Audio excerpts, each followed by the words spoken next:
Well, you need some ideas there for a summer road trip. Take some inspiration from the big screen here. Yeah, you may be surprised to know that some of Hollywood's biggest hits were shot on roads here in Utah. And traveling to the different locations has become its own source of tourism. News specialist Brian Carlson shows us the Utah roads of fame. The next time you're at the movies with a big buttery popcorn,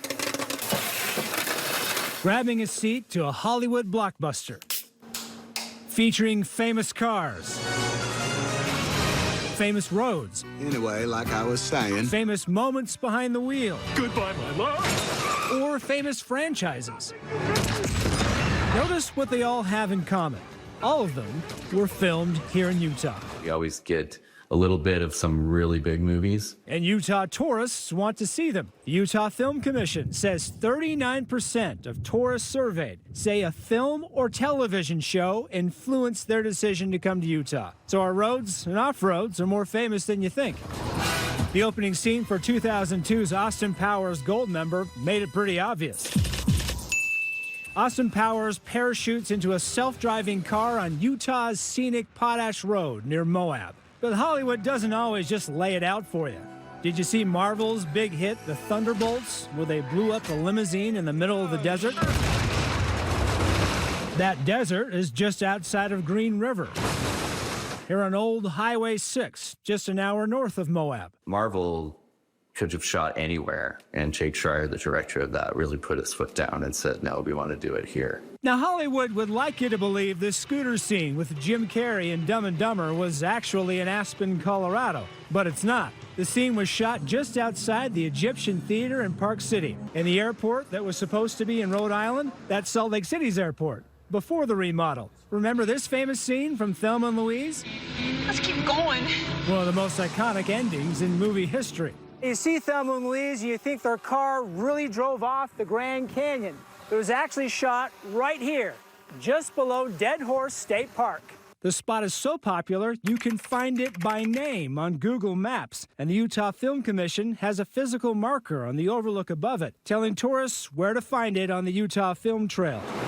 If you're in Moab on the right day, you may see one of the actual cars from Thelma and Louise, too. Living in Moab, it gets a lot of attention when I take it downtown. I've used it in a lot of parades. Larry Campbell oversaw many of the cars you see in the movie, including this original 1966 Ford Thunderbird. This car was actually stripped to be the third victim to go over the cliff. Campbell tells me he bought the car just after the movie wrapped. What does it mean for you to own this car? It means a lot to own this car. That movie, probably of all the movies I've ever made, that's probably my favorite. But the movie that really has tourists running to Utah is Forrest Gump. Quiet, quiet, he's gonna say something. Today, this breathtaking view of Monument Valley is anything but quiet.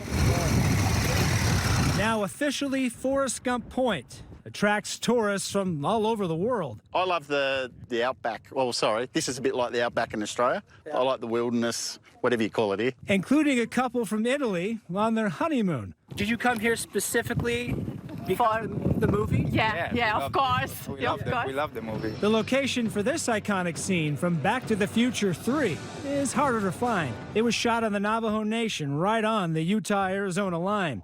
You can piece it together driving through Monument Valley. Stuntman Dr. Buck knows it well. He was there. This gentleman right there. The second one back? The second one back with a white face, you know, holding an arrow in his hand and such. That's me right there. We recounted the movie on the big screen. He says it's the favorite of his career. I can talk to little kids these days, and I'll say, Back to the Future, and they go, I love that movie.